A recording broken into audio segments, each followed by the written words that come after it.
Hello, today is day 55 of me recording myself for 100 days in a row, and it's Sunday evening again.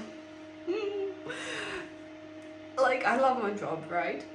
And tomorrow morning I'll be fine. It's just the thought that the fun is over, the best part of the week is over, and I was like this since like maybe 8 years old. I don't know why. And do you also have like, you try to enjoy because it's still your day off, but these thoughts about going back to work tomorrow I keep coming to your head and just random time through the day, and it kind of ruins all the fun.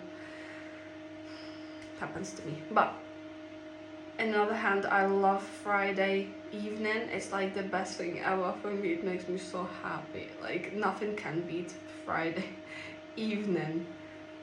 Like